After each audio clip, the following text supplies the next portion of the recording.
언젠가 깨어나면 인생이 완전히 바뀌는데 그걸 받아들일 수 있을까? 라고 생각해 본 적이 있나요? 신분이 일생을 좌우하는 봉건 왕조 아래 치밀하게 짜여진 결혼식이 갑자기 운명의 장난이 됐다. 결혼식 날 밤의 착각 때문에 두 소녀의 위치가 바뀌어 각자 생각지도 못한 낯선 삶으로 내몰렸다. 하인이 있는 비단의 한 사람은 이제 곡괭이를 들고 건조한 들판에서 사는 법을 배워야 한다. 모든 말과 행동이 제거의 구실이 될 수 있는 시선은 항상 지켜보고 있는 진흙탕에서 온 사람이 권위에 들어간다. 그들은 자신의 원래 자리로 돌아가는 길을 찾기 위해 발버둥치며 놀리는 운명을 증오했다. 하지만 시간이 흐르면서 그들을 변화시킨 것은 바로 역경이었다. 노동을 경멸했던 사람들은 그녀가 이전에는 소중히 여기지 않았던 소박함과 소소한 것들의 의미를 점차 이해하게 되었다. 두려워하고 멸시당했던 사람은 자신의 인내심과 지혜에서 힘을 발견하여 경멸했던 사람들을 보는 시각을 바꾸게 한다. 만약 그런 혼란이 없었다면 그들은 자신이 누구인지 정말로 이해할 수 있었을까요? 그들은 계속해서 운명에 대항할 것인가 아니면 그것이 이미 그려놓은 길을 받아들일 것인가? 마지막으로 그들이 진정으로 찾는 행복은 무엇일까요? 조선시대의 사회 질서가 최우선시 될 때는 각자 정해진 운명을 타고났다. 한양 근교의 두 이웃 읍내에는 완전히 반대되는 지위의 두 가문이 있었다. 박씨 가문은 오래되고 관료적인 혈통인 양반 계급으로 높은 담이 외부 세계로부터 그들을 떼어놓으려는 듯 우뚝 솟은 저택에서 생활했다. 평범한 농부 가족인 한씨는 아이들이 푸른 잔디밭 사이에서 자주 노는 강변의 작은 그림집에서 매일같이 소박하게 살고 있다. 운명의 설정으로 양가는 같은 날 결혼식을 준비한다. 박씨 일가에게 결혼은 애정일 뿐 아니라 정치적 행보이기도 하다. 왕실의 큰딸인 설아 신부는 가문의 후계자인 박준호 도련님과 짝을 이뤄 엄선됐다. 그들의 결혼식은 붉은 등불이 높이 매달려 있고 향기가 짙게 배어 있고 손님들로 가득 찬 화려한 캠퍼스에서 거행되었다. 반대편에서는 한씨 일가가 아들 한태호와 수진 신부를 위해 소박하지만 따뜻한 결혼식을 올린다. 번거로운 의례도 없고 성대한 연회도 없고 이웃들의 진심 어린 축복만 있을 뿐이다. 그럼에도 불구하고 그들과 같은 가난한 가정의 경우 결혼은 사랑의 문제가 아니라 삶의 어려움을 함께 나누기 위한 두 가족의 유대감이라는 것은 누구나 알고 있다. 이렇게 중요한 날에 운명이 이상한 농담을 준비하리라고는 아무도 예상하지 못했다. 신부를 맞이하는 길에 야생마떼가 갑자기 산길을 달려와 혼란을 일으켰다. 외치는 소리가 황량한 오후 하늘 한가운데에 울려 퍼졌고 두 개의 가마가 혼란스러운 장면 사이에서 격렬하게 흔들렸다. 모든 것이 정상으로 돌아왔을 때 행렬은 그 순간 두 신부가 바뀌었다는 것을 아무도 모르게 서둘러 여정을 계속했다. 그리고 의식이 끝났을 때 신비의 커튼이 서서히 드러나고 아무도 예상하지 못한 사건들이 일어났다. 그날 아침 두 마을 모두 한이의 분위기로 가득 찼다. 박씨 집 저택에서 한 무리의 사람들이 결혼 준비를 서두른다. 통로를 따라 화려한 붉은 비단들이 걸려 있으며 파티 테이블에는 산의 진미와 은은한 향기가 공간에 가득하다. 인부들이 서둘러 들어오고 흐리멍텅한 한목이 높은 벽을 스치고 지나갔다. 대신에 딸 설아 신부는 엄숙한 얼굴로 신부를 맞이하기 위해 가마에 앉아 있었다. 그녀는 이 결혼이 사랑을 위한 것이 아니라 두 가문의 설정이라는 것을 알고 있다. 그러나 그녀는 어렸을 때부터 가족에게 복종하는 것이 여자의 의무라고 배웠기 때문에 그녀는 한숨을 쉬며 비단 소매에 있는 두 손을 꽉 쥐었다. 동시에 정선 마을에서는 한신의 혼례가 소박하지만 아늑하게 진행되었다. 붉게 타오르는 등불도 귀한 손님도 없고 친근한 이웃들만 모여 젊은 부부를 축복한다. 수진 신부는 가마에 앉아 가슴을 졸였다. 가난한 가정의 딸로서 그녀는 결혼 후 풍요로운 삶을 살 것이라고 생각한 적이 없었지만 그녀는 남편이 적어도 친절한 사람이기를 바랐다. 그녀는 한태호가 착하고 부지런한 남자라는 말을 들었지만 확신할 수 있을 만큼 오랫동안 그를 본 적은 없었다.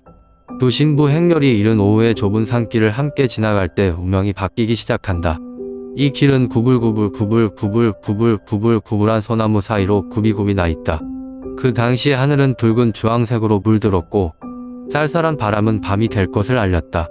박신의 신부 행렬이 앞서고 엄숙하고 조심스러운 반면 한신의 행렬은 겸손하긴 하지만 덜 요란하지는 않다. 갑자기 멀리서 한 무리의 야생마가 산허리에서 뛰어내렸고 말발굽 소리가 조용한 공간을 파괴했다. 하인들은 당황하여 비명을 지르며 피하려고 했지만 아무도 반응할 시간이 없었다. 혼란 속에서 가마를 매는 사람들은 겁에 질려 균형을 잃고 두 가마가 심하게 흔들렸다. 바위가 튀고 먼지가 뿌옇고 사람들이 흩어져 달아났다.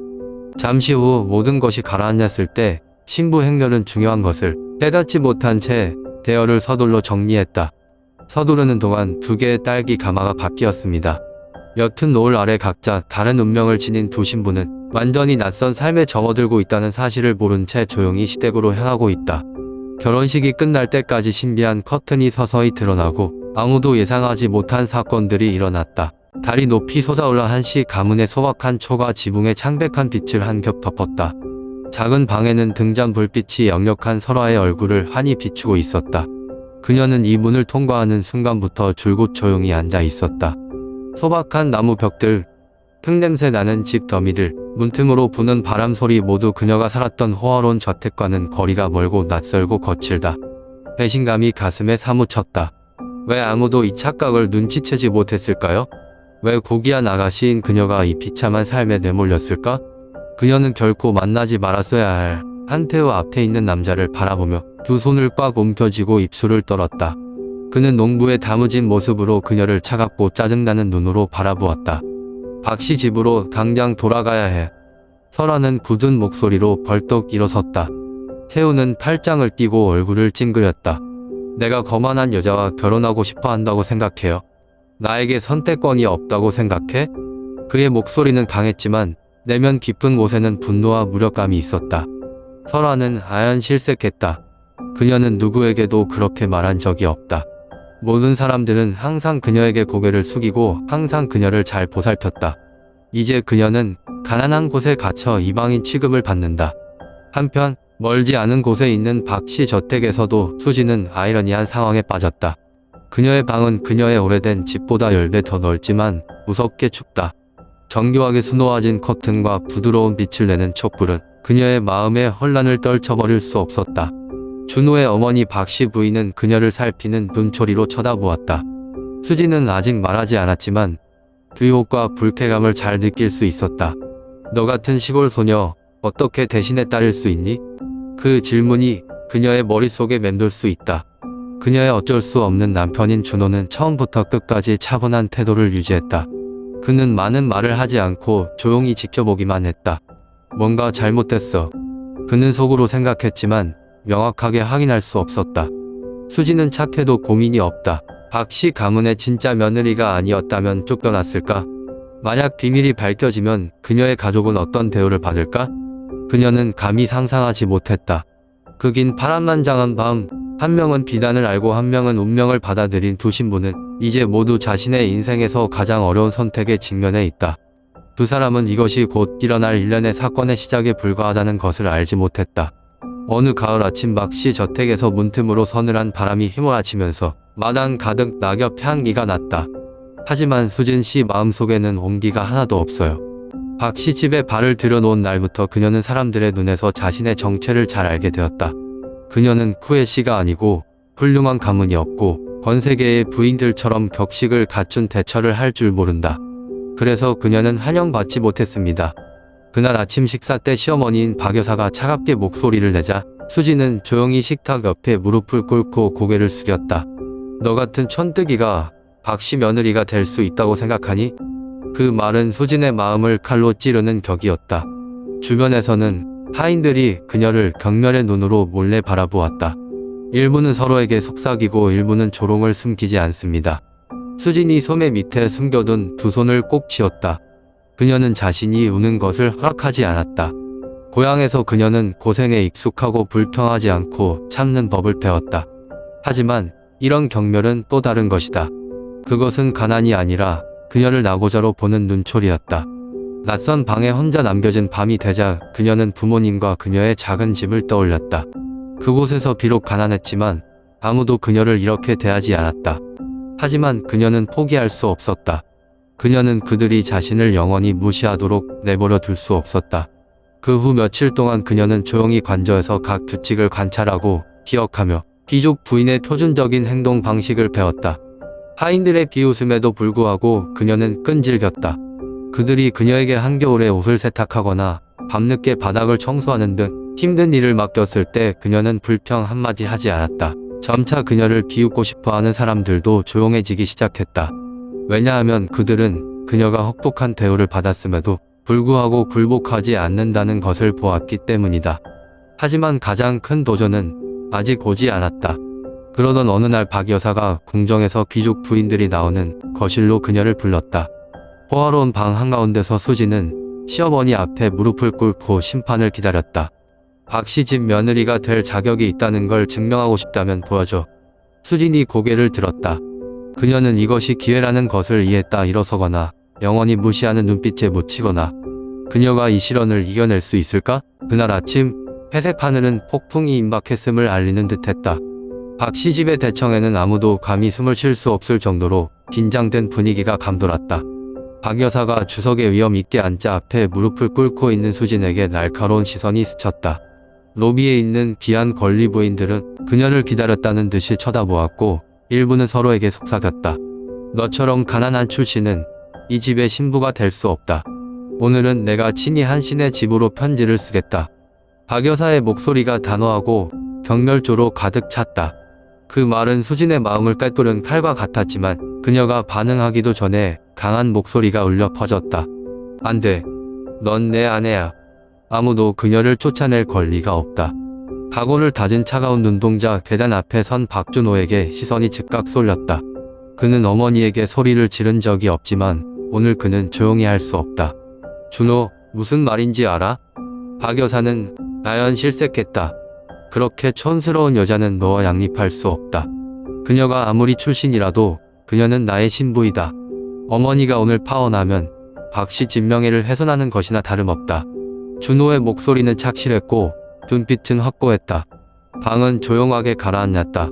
준호처럼 가족 규칙을 따르는 자랑스러운 부자가 이렇게 수진을 지키며 일어설 줄은 아무도 몰랐다. 한편 한씨 집에서는 상황이 정반대다. 설아는 부들부들 떨며 작은 화가를 바라보았고 눈은 분노로 가득 찼다. 말도 안 돼. 그녀는 이 가난하고 어두운 곳에서 평생을 보낼 수 없었다. 나는 평생 농부와 함께 살 수 없어. 그녀는 울음을 터뜨리며 한씨 집 마당 한가운데서 소리쳤다. 묵묵히 지켜보고 있던 태우는 끝내 참지 못했다. 그는 주먹을 불끈 쥐었고 탄한 목소리로 말했다. 내가 너 같은 사람과 결혼하고 싶어 한다고 생각해? 하지만 결혼은 두 가족의 이야기입니다. 내가 가고 싶으면 갈 수 있다고 생각해. 설아는 아연 실색했다. 아무도 감히 그런 식으로 그녀에게 말한 적이 없다. 박 씨 집에서 그녀는 항상 응석을 받아 보석으로 여겨졌다. 하지만 여기서 그녀는 아무것도 아닙니다. 그녀는 몸을 돌려 대문 쪽을 바라보았다. 나는 갈 것이다. 한양으로 걸어가도 난 여기 머물지 않을 거야. 밖에서는 바람이 불기 시작했고 단풍잎을 흩날렸다. 아무도 이 논쟁이 앞을 기다리는 것보다 더 큰 사건의 시작에 불과하다는 것을 알지 못한다. 날이 어두워지고 먹구름이 하늘을 가리고 곧 큰 폭풍우가 몰아칠 것을 알렸다. 한씨 집 마당에는 긴장된 분위기가 감돌았다. 설아는 분노와 절망으로 온몸을 떨며 거기에 서 있었다.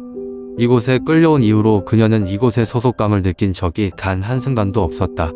오래된 집, 소박한 식사, 진흙투성이에 손으로 일하는 사람들 모두 낯설고 불편하다. 귀한 승려인 그녀는 이렇게 살 수 없다. 난 평생 농부와 함께 살 수 없어. 그녀의 목소리는 목매어 있었지만 눈빛의 원망은 줄어들지 않았다. 태우는 그녀를 오랫동안 바라보다가 한숨을 쉬었고 그의 목소리는 낮았지만 단단했다. 만약 그녀가 이곳에서의 삶을 받아들이지 않는다면 그녀는 떠나세요. 식구들이 모두 놀랐다. 아무도 태우가 그런 말을 할 수 있을 거라고 생각하지 않았어요. 그와 같은 성실한 남자는 화가 나더라도 누구에게도 가혹해 보인 적이 없다. 그러나 오늘 설아의 경시심은 그의 한계를 넘어섰다. 설아가 등을 돌리고 가버리자 아무도 말리지 않았다. 한때 고귀함의 상징이었던 새빨간 비단옷이 이제는 도로 먼지로 얼룩졌다. 그녀의 발걸음은 급했지만 마음속은 공황으로 가득 차 있었다. 해가 완전히 지면서 거친 흙길에 펼쳐진 어둠에 자리를 내주었다. 바람이 강하게 불어서 먼 산에서 차가운 공기가 유입되었다. 설아는 계속 걸었지만 앞길은 더 이상 밟지 않았다. 갈수록 그녀는 자신이 방향을 모른다는 것을 깨달았다. 첫 번개가 하늘을 가를 때 그녀는 놀라서 멈추었다. 천둥 소리가 우르릉 하고 비가 쏟아졌다. 춥다. 고독하다. 무서워. 그녀는 평생 이렇게 고통받은 적이 없었다.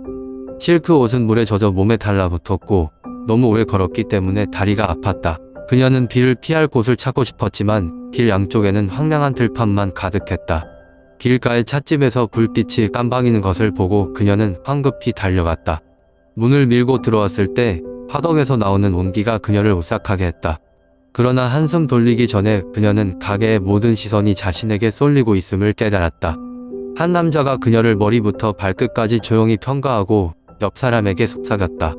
이 여자는 아가씨처럼 차려입었는데 왜 이렇게 한밤중에 혼자 서성거리고 있는 거죠? 가게 주인인 중년 여성이 걸어왔다. 그녀는 잠시 그녀를 쳐다보고 나서 단호하게 말했다.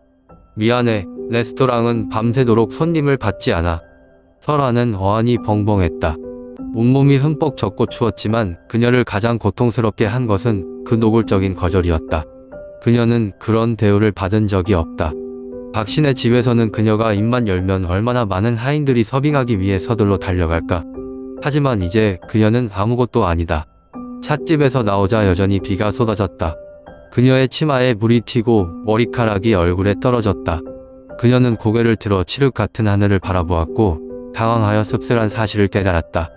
그녀를 환영할 곳이 없었다. 그녀는 박 씨의 집으로 가는 길을 몰랐고 아무도 손을 뻗어 도와주지 않았다. 한 씨 가족을 미워했지만 그녀가 돌아갈 수 있는 곳은 그곳뿐이었다. 조용히 그녀는 몸을 돌려 무거운 걸음으로 예전 길로 돌아갔다. 비가 얼굴을 때렸지만 굴욕은 100배나 더 고통스러웠다. 박 씨 집 서재의 커다란 창문으로 새어드는 아침 햇살이 나무 탁자 위에 늘어선 책과 편지 뭉치들을 하나하나 비추고 있었다. 단정한 전통 의상을 입은 박준호는 조정의 악장을 훑어보면서 책상 앞에 조용히 앉아 이마를 약간 찡그렸다. 원래 익숙한 임무에 불과했던 그의 일은 오늘 평소보다 더 혼란스러워졌다. 박 여사의 명령으로 조용히 서재를 쓸어 담던 수지는 우연히 준호의 난처한 얼굴빛을 보았다. 그녀는 감히 말을 할 수 없었지만 책상 위의 서류를 살짝 보고 빠르게 문제를 깨달았다. 도련님이라고 그녀는 부드럽게 목소리를 높였다. 남부의 토지 분쟁을 해결하는 데 어려움을 겪고 계십니까? 준호는 고개를 들고 그녀가 문제를 한눈에 훑어보는 것을 보고 깜짝 놀랐다. 이 일을 이해합니까? 수진이 겸손하게 고개를 숙인다. 우리 아버지는 시골 마을에서 세무관리자로 일하셨다. 비록 작은 공무원이지만 나는 집에서 농지를 측량하는 방법과 지주농민 분쟁에 대처하는 방법에 대해 이야기하는 것을 들은 적이 있다. 허락만 된다면 제가 제안을 하나 해도 될 것 같은데. 준호는 천천히 펜을 내려놓으며 그녀를 쳐다보았다. 그는 농부 출신 소녀가 관리의 중요한 문제에 대해 이해할 수 있다고 생각하지 않습니다. 말해봐. 수진이 심호흡을 하고 나서 설명을 시작했다. 그녀는 토지 면적 대신 수확량을 기준으로 더 공정한 농지 분배 방식을 제안하여 지주나 농민 모두에게 이익이 될 수 있도록 했다. 그 말은 단순하지만 논리적이고 현실적이다. 경청하는 준호는 점점 더 놀라고 있다. 그는 항상 그녀를 학식이 없는 시골 소녀로 여겼다. 그러나 오늘 그녀는 그에게 다시 생각하게 만들 뿐만 아니라 중요한 문제를 해결하는 데에도 도움을 주었다. 그녀는 아름다울 뿐만 아니라 매우 똑똑합니다. 그는 목소리가 더 이상 예전처럼 신중하지 않다고 인정했다. 수지는 칭찬에 얼버무렸지만 마음속으로는 자만할 생각이 없었다. 지금은 그녀가 기뻐할 때가 아니라 그녀가 박씨 집안에 쓸모없는 사람이 아니라는 것을 증명할 수 있는 기회이다. 그날부터 준호는 그녀를 더 많이 관찰하기 시작했다. 그는 그녀가 부지런할 뿐만 아니라 희귀한 인내심을 가지고 있다는 것을 깨달았다. 그의 어머니에게 무시당해도 타인에게 조롱당해도 그녀는 한 번도 불평하지 않고 침착한 태도를 유지했습니다. 그는 자신이 이 소녀의 성격을 정말 완전히 이해했는지 궁금했다. 겨울은 평소보다 일찍 찾아와 매서운 찬바람을 몰고 메마른 들판을 덮쳤다. 한씨 집 마당에서는 시끌벅적한 화덕이 온기를 뿜어냈지만 분위기는 누구도 감히 숨을 크게 쉬지 못할 정도로 팽팽했다. 한 무리의 말들이 정문 앞에 멈춰서 말을 탄 남자들의 가운데 길먼지가 쌓였다. 그의 행렬에 선두는 설아의 아버지인 대신관 이현석이다. 그는 말에서 내려 차가운 눈빛으로 단순한 초가 지붕을 휩쓸고 딸 위에 멈춰 섰다. 설아. 그의 목소리는 분노와 슬픔으로 가득 차서 울렸다. 집에 데려다 주러 왔어. 설아는 마당 한가운데 서서 자기도 모르게 옷자락을 조였다. 그녀는 아버지가 여기까지 올 거라고 생각한 적이 없었다. 한 집에 처음 머물렀던 날, 그녀는 하루만 돌아오기를 바랐지만 지금 그가 그녀 앞에 나타났을 때 그녀는 어떻게 반응해야 할지 몰랐다. 우리는 그녀를 고통스럽게 할 수 없다. 그는 목소리가 건의적이지만 깊숙이 숨어 있는 것은 아버지의 고민이라고 말했다. 한씨 집안 사람들은 모두 조용했다. 태우는 한쪽 구석에 서서 눈빛을 어둡게 했지만 아무 말도 하지 않았다. 그는 설아의 선택을 알고 싶어 했다. 그녀가 가고 싶다면 그는 막지 않을 것이다. 설아는 무겁게 숨을 몰아쉬며 고개를 숙였다. 지난 며칠 동안 그녀는 집안일을 배우고 간단한 식사들에 익숙해지고 마을 사람들의 진정한 웃음소리를 들었다. 그녀는 여전히 박신의 집에서의 비참한 생활을 그리워하지만 이제 아버지 앞에 서면 마음이 공허해진다. 나는 더 이상 집이 어딘지 모르겠다. 그녀의 목소리는 간간히 바람처럼 부드러웠지만 그 순간 모두 들렸다. 그녀의 아버지는 나연실색했다. 태우는 놀라움을 감추지 못하고 그녀를 바라보았다. 그녀는 한때 이곳의 삶에 격렬하게 반대했고 이 운명을 결코 받아들이지 않을 것이라고 소리친 적이 있다. 하지만 이제 돌아올 기회가 눈앞에 나타났을 때 왜 그녀는 결정을 못했을까? 찬 바람이 불어 마당에 흩날리는 단풍잎을 휘몰아쳤다. 오늘 밤 모든 사람의 마음에는 자신만의 폭풍이 있다. 박씨 저택의 드넓은 정원의 자작나무 군락을 찬바람이 휘몰아친다. 겨우 초겨울이었지만 홀 안에 공기는 사람을 답답하게 할 정도로 무거웠다. 박 여사는 잔뜩 긴장한 표정으로 앉아 있었고 박 노인은 계속 수염을 쓰다듬고 있는 동안 걱정으로 눈빛이 어두워졌다. 그들 앞에는 회계 장부가 산더미처럼 쌓여 있고 그 숫자들은 출구가 없는 얽힌 네트워크처럼 뒤엉켜 있다. 부와 권력을 누렸던 박씨 가문은 이제 사업상의 실책으로 몰락의 기로에 서 있다. 실크를 실은 배가 허물 손실로 세금이 크게 늘었고 왕조 관리들의 빚도 쌓였다. 말도 안 돼. 우리 가문이 몇 가지 잘못된 수치들 때문에 전복될 수는 없어. 박 노인은 분노에 찬 목소리로 책상을 내리쳤다. 유족들은 고개를 숙이고 묵묵히 있었다. 정부의 아무도 감히 목소리를 내지 못했다. 왜냐하면 이것은 더 이상 작은 일이 아니기 때문이다. 잘못을 발견하지 못하면 박씨 가문은 전체 사업을 잃을 수도 있다. 그때 가볍지만 확실한 목소리가 울려 퍼졌다. 노인이 허락한다면 우리는 장부를 다시 볼 수 있다. 모든 시선이 수진에게 쏠렸다. 박 부인은 미간을 찌푸렸다. 그녀는 의심스러운 눈으로 그녀를 바라보았다. 너 같은 농부가 장부에 대해 무엇을 알고 있니? 준호는 그동안 말이 없었으나 이번에는 어머니, 한번 해보게 해주세요라고 목소리를 높였다. 박 여사는 불쾌감을 감추지 못했으나 절박한 상황에서 더 이상 반대하지 않았다. 수지는 책상으로 조용히 다가가서 한 장 한 장을 살며시 넘겼다. 간지럼을 타는 촛불 아래 그녀는 각 숫자를 주의 깊게 훑어보았다.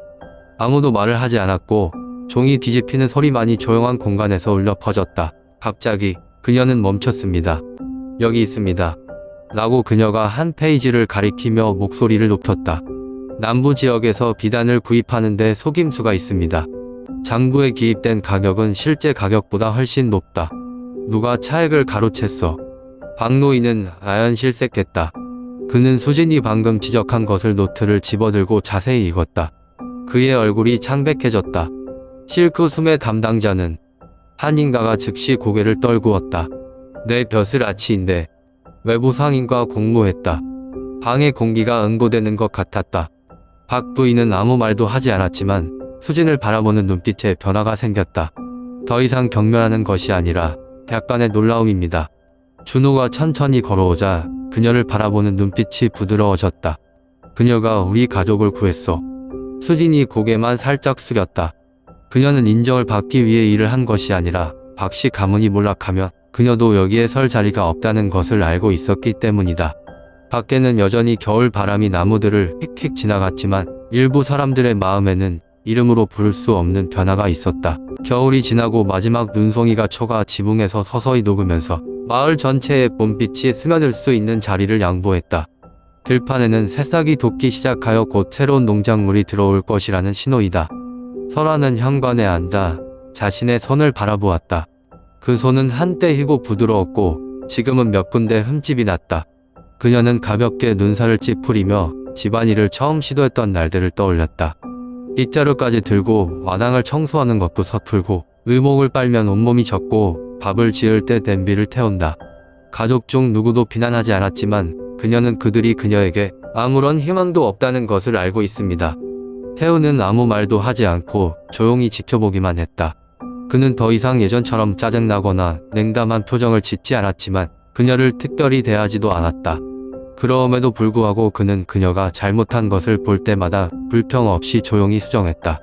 어느 날 아침, 설아는 마당 한가운데 서서 태우가 숲에서 무거운 장작 다발을 들고 돌아오는 것을 지켜보았다.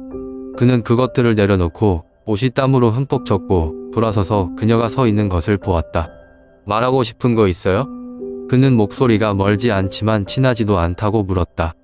설아는 입술을 오므리고 걸어갔다. 다 도와주고 싶다. 태우는 눈썹을 치켜 올리며 약간 놀랐다. 아가씨. 그녀는 고개를 끄덕이며 장작 더미를 바라보았다. 그냥 서 있다면 우리는 우리가 무엇을 위해 여기에 있는지 모릅니다. 그는 아무 말도 하지 않았지만 조용히 장작을 집어서 그녀에게 주었다. 그럼 주방에 한번 갖다 놔봐. 그녀는 그것을 받았지만 무게에 익숙하지 않아서 거에 떨어뜨릴 뻔했다. 태우는 가까스로 붙잡았고 그의 눈은 흘끗 웃었다. 조심해. 설아는 부끄러워서인지 화가 나서인지 얼굴을 붉혔다. 그녀는 돌아서서 자기 일에 집중했다. 그날부터 그녀는 부엌에서 불을 지피고 우물에서 물을 운반하고 집 마당을 청소하는 작은 일들을 시도하기 시작했습니다. 그녀는 여전히 서툴렀을 때도 있었지만 아무도 더 이상 비웃지 않았다. 마을 사람들은 그녀를 다른 눈으로 보기 시작했습니다. 더 이상 그녀를 여기 강제로 온 밀당녀가 아니라 그들의 일부라고 여겼습니다. 어느 날 저녁, 들판에 펼쳐진 달빛을 바라보며 현관에 앉아 그녀는 혼자 중얼거렸다. 나는 호화롭게 사는 것에 익숙하지만 아마도 인생은 비단만이 능숙한 것이 아닐 것이다. 멀지 않은 곳에 서 있는 태우는 들리지만 소리를 내지 않는다. 그는 마치 그녀의 진짜 모습을 처음 본 것처럼 오랫동안 그녀를 바라보기만 했다. 맑은 3월의 하늘과 부드러운 봄 햇살이 박씨 저택의 푸른 기와 위에 펼쳐졌다. 은은한 꽃향기를 품은 산들 바람이 조상의 제사 준비로 분주한 넓은 마당을 통해 불어온다. 뒤에 부엌에서 수지는 조심스럽게 각각의 예물을 검사한다. 박씨 집에 발을 들여놓은 순간부터 그녀는 서서히 자신의 위치를 확고히 했다. 그녀는 정부에서 일을 잘할 뿐만 아니라 가족이 재정적인 풍파를 극복하도록 도와준다. 그녀를 경멸했던 사람들은 이제 조용히 존경한다. 그녀를 보잘것없는 놈으로 보던 박씨 부인도 예전처럼 좀처럼 꾸짖지 않는다. 하지만 가장 많이 바뀐 건 박준호 씨다. 그녀를 중매 결혼으로만 본 사람으로부터 그는 그녀가 단지 유순한 아내일 뿐만 아니라 똑똑하고 불굴의 여자라는 것을 점차 깨달았다. 이 지역의 상인들이 영향을 받을 때마다 그는 그녀의 분석을 듣기 위해 수진을 찾아갔습니다. 어느 날 오후 허재에서 준호는 장부를 정리하며 앉아있는 수진을 보며 장부를 내려놓았다. 그녀는 내 아내일 뿐만 아니라 존경받는 사람이다. 그는 천천히 말했고 눈빛은 진심이었다. 수진이 고개를 들고 멍하니 있다. 그가 그런 말을 한 것은 이번이 처음이다. 그는 조용히 웃고 나서 다가가 그녀의 손을 잡았다. 그녀가 없었다면 박씨 가문은 서 있을 수 없었을 것입니다. 나는 한때 그녀를 얕봤지만 이제 그녀가 옆에 있어서 내가 얼마나 운이 좋은지 이해한다. 수지는 대답하지 않고 그의 손을 부드럽게 조였다. 이 호화로운 곳에서 그녀는 소외감을 느꼈고 영원히 외부인 될 것이라고 생각했다. 하지만 이제 그녀는 자신이 정말로 설 자리가 있다는 것을 안다. 정원 밖에는 살구꽃이 만발하고 달빛처럼 하얗다. 봄바람은 두 사람의 마음속에 깊고 부드러운 변화와 같은 꽃잎을 부드럽게 흔들었다. 늦봄 하늘은 맑았고 매 순간 산들 바람이 푸르른 벼밭을 지나 하늘의 향기를 가져왔다. 한씨 집 마당에는 설아가 우물가에서 야채를 씻고 있는 낡아 빠진 화투루 위에 오후의 햇살이 펼쳐져 있다. 한때 비단에 익숙했던 그녀의 손은 지금은 조금 더 건강해졌지만 예전만큼 서툴지 않다. 멀리서 말발굽 소리가 우르르 울렸다. 그녀가 고개를 들었을 때 한신의 집 정문 앞에 한 무리의 사람들이 멈춰 섰다. 다름 아닌 선두는 그녀의 아버지 이현석 대신관이었다. 용이 수놓은 가운은 바람에 펄럭이고 그의 얼굴은 여전히 엄숙하고 권위적이다. 태우는 장작 다발을 내려놓고 눈길은 조심스럽게 앞에 남자를 본다. 그의 마음속에서는 오늘이 일반적인 방문이 아니라는 것을 잘 알고 있다. 설아. 그녀의 아버지의 목소리가 엄격함과 불안감을 섞은 채 울려 퍼졌다. 널 데리러 왔어. 설아는 말없이 서 있었다. 몇 달이 지났지만 그녀의 마음은 여전히 아버지를 마주할 때 약간 흔들렸다. 그는 그녀를 키웠고 그녀에게 영광스러운 삶을 주었으며 또한 그녀에게 소중한 권리만이 행복을 가져다 준다고 믿게 한 사람이다. 나를 따라와. 너는 더 이상 고통받지 않을 거야. 그는 한마디 한마디가 명령처럼 확고부동하게 말했다. 분위기가 가라앉다. 마을 사람들은 멀리서 서서 지켜봤지만 아무도 감히 목소리를 내지 못했다. 태우는 그녀를 쳐다보았지만 아무 말도 하지 않았다. 그는 항상 그녀가 자신의 삶을 스스로 결정하도록 내버려 두었다. 그녀가 가고 싶어하면 그는 그것을 지키지 않을 것이다. 설아는 고개를 숙인 채 자신의 손을 바라보았다. 그것들은 예전처럼 부드럽지 않았다. 그녀는 여기에 처음 머물렀던 날들, 힘든 삶에 익숙하지 않아서 울었던 때, 운명을 원망했을 때를 생각했다. 그러나 그녀는 태호와 함께 들판에 가는 오후, 그녀가 부엌에 앉아 간단한 식사를 요리할 때 마을 사람들의 웃음소리도 생각했다. 이곳은 어느새 그녀의 일부가 되었다. 그녀는 숨을 깊이 들이쉬고 나서 천천히 고개를 저었다. 아니, 아빠. 그녀의 목소리는 가볍지만 단호했다. 나는 내 진정한 삶을 찾았다. 이 대신은 나연 실색했다. 그는 딸이 이렇게 가난한 곳에 머물기 위해 모든 것을 거절할 수 있을 것이라고 생각한 적이 없었다. 설아야, 무슨 소리야? 여기 아무것도 없어. 그녀는 미소를 지었고 눈빛이 이상하게 밝아졌다. 하지만 여기서 행복해요. 그녀의 아버지는 조용했다. 그는 딸의 눈을 깊이 들여다보고는 다시 태호에게 눈을 주었다. 그 농부는 조용하지만 불굴의 힘으로 여전히 거기에 서 있었다. 말은 하지 않았지만 그의 눈에는 매우 분명한 무언가가 있었다. 그는 무슨 일이 일어나든 그녀를 보호할 것이다. 마침내 이 대감이 한숨을 쉬었다. 그는 아무리 강요해도 그녀는 더 이상 가지 않을 것이라는 것을 안다. 간간히 지나가는 오후 바람은 과거에 다친 것처럼 부드러운 쌀의 향기를 가져온다. 설아는 벨벳이 아니라 마음에 기반을 둔 자신의 선택을 했다. 푸른 들판에 은은한 오후의 햇살이 펼쳐졌다. 봄바람은 어린 벼 이랑을 지나 하늘과 새로운 생명의 향기를 가져온다. 설아는 몸을 굽혀 조심스럽게 손을 모아 벼의 싹을 진흙 속에 심었다. 그녀의 손은 이제 진흙에 익숙해졌고 예전처럼 더러워지는 것을 두려워하지 않는다. 태우는 옆에서 가끔 몰래 그녀를 본다. 도도한 숙녀의 모습은 어느 날 사라졌고 대신 상냥하지만 불굴의 여성이었다. 그들은 너무 많은 말을 할 필요가 없고 조용히 함께 일하기만 하면 되지만 마음속으로는 그들 사이에 더 이상 어떤 거리도 없다는 것을 잘 이해합니다. 또 다른 곳에서는 박씨 저택에서 수진이 책상 옆에 앉아 장부를 유심히 살폈다. 실연의 나날은 지났지만 그녀는 노력을 멈추지 않았습니다. 준호가 들어와서 그녀를 다정한 눈빛으로 바라본다. 일은 잘 되고 있나요? 그가 부드럽게 물었다. 수진이 고개를 들어 웃는다. 그가 도와줘서 모든 것이 잘 되었다. 준호가 옆에 앉아 그녀의 손을 잡았다. 아니, 당신 덕분이에요. 그녀가 없었더라면 박씨 가문은 지금처럼 견고하지 못했을 것이다. 그들은 더 이상 말이 필요 없이 서로를 바라보았다. 그들 사이의 감정은 처음부터 폭발적인 것이 아니라 이해와 존중 그리고 함께 만들어가는 것이다. 두 곳에서 두 커플은 서로 다른 운명을 가졌지만 둘 다 자신의 행복을 찾았다. 만약 그 착오가 없었다면 그들은 오늘날까지 올 수 있었을까요? 아마 아닐 거예요. 하지만 때로는 실수처럼 보이는 사건들이 가장 옳은 것으로 가는 길이다. 봄바람은 여전히 불고 벼는 여전히 자라고 삶은 계속된다. 행복은 결국 우리가 태어난 곳이 아니라 우리가 평생을 함께하기로 선택한 곳에 있다.